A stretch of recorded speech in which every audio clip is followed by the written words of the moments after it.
Salam damai sejahtera Bapak, Ibu, serta saudara-saudari semua. Untuk mengawali renungan tentang firman Tuhan ini, mari kita bersatu di dalam doa.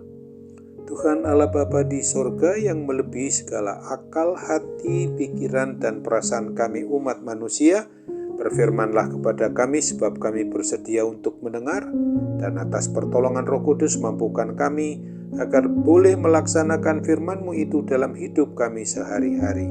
Hanya dalam nama Tuhan Yesus kami berdoa dan bersyukur kepadamu. Amin. Sebagai nas renungan firman Tuhan pada hari ini diambil dari Mazmur 31 ayat 20, 21 dan 22 yang berbunyi, Alangkah limpahnya kebaikan-Mu yang telah Kau simpan bagi orang yang takut akan Engkau, yang telah Kau lakukan bagi orang yang berlindung padamu di hadapan manusia. Engkau menyembunyikan mereka dalam naungan wajah-Mu terhadap persekongkolan orang-orang. Engkau melindungi mereka dalam pondok terhadap pembantahan lidah. Terpujilah Tuhan sebab kasih setia-Nya ditunjukkannya kepadaku dengan ajaib pada waktu kesesakan. Sebagai tema yang diangkat dari nas renungan kita adalah Tuhan menyimpan kebaikan bagi orang yang takut akan Tuhan. Dari nas renungan tentang firman Tuhan pada hari ini adalah merupakan janji yang menurut kebenaran firman Tuhan yang sungguh sangat indah. Tuhan Allah Bapa dengan sengaja menyimpan kebaikan-Nya untuk diberikan pada semua orang yang takut akan Tuhan.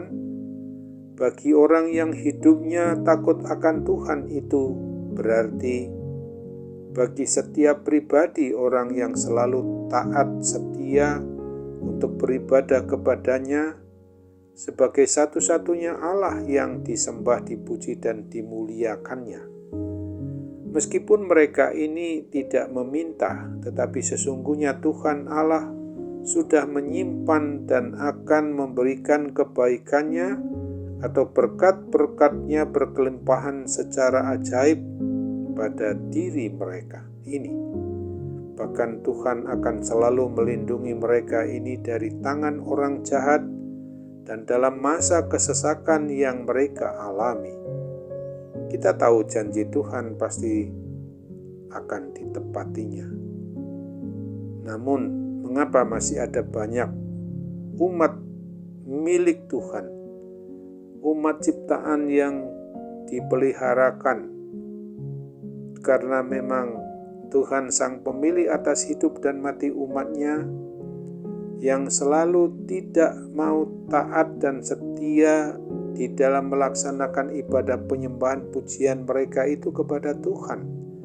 Itulah suatu pertanyaan yang sungguh harus kita bisa sadari, terus mengingatkan kita bahwa tidak ada alasan bagi kita umat manusia ini untuk tidak taat dan setia kepadanya.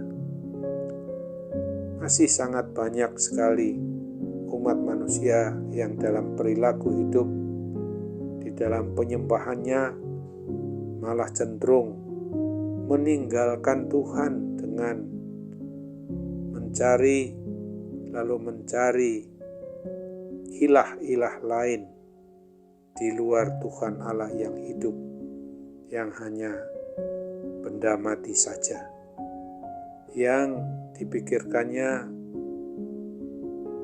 dapat mampu memberikan berkat damai dan sejahtera, padahal sama sekali tidak ada yang bisa memberikan semuanya itu kecuali satu-satunya Allah yang hidup, yang kita sembah, kita puji, dan kita muliakan di dalam Yesus Kristus.